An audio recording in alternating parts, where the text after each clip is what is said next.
Hello, and welcome to US History and Elections, where today I will be continuing my 2020 Battleground series, and this is where we will be looking at the most competitive states across the country and how they might be voting in the upcoming election. And today we'll be continuing this series by looking at the state of Arizona. Now, just some background in the state. Uh, Only a decade ago, 2012 and 2008, Barack Obama did not come close to winning in this state, and it was a safe Republican state, and the years before that as well. However, in 2016, Hillary Clinton managed to make inroads in this state, and looking towards November is definitely a potential pickup for the Democrats if they play their cards right in the state. And with Donald Trump's approval ratings slipping nationwide, it's looking even more likely that a possible upset could be on the cards in the southwestern state.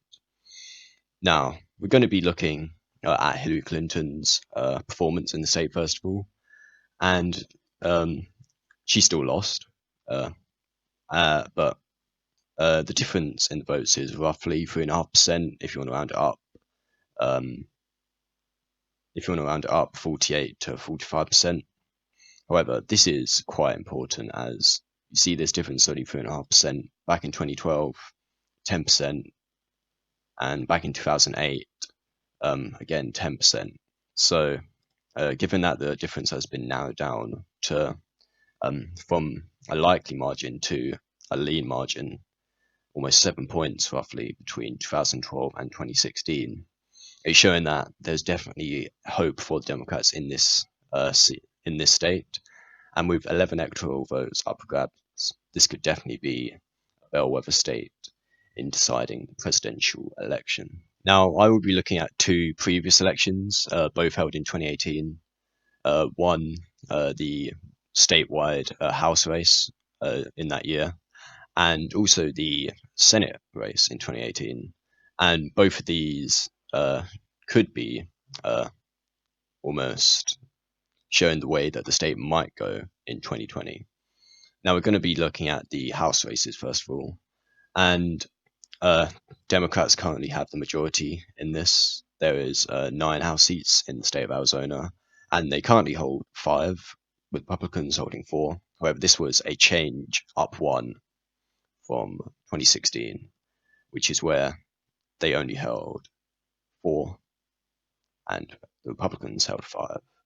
And this and the seat that they flipped was District 2, and this was Martha McSally's previous seat, whether she was running for the Senate, which we will be looking at in a second.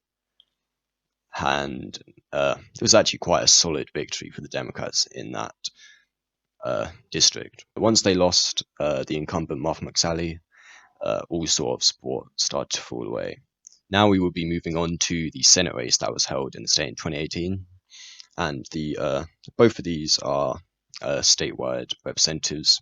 And in 2018, this Senate seat was won by the Democrats, and this was a pickup from 2012, in which Jeff Flake, the retiring incumbent, won.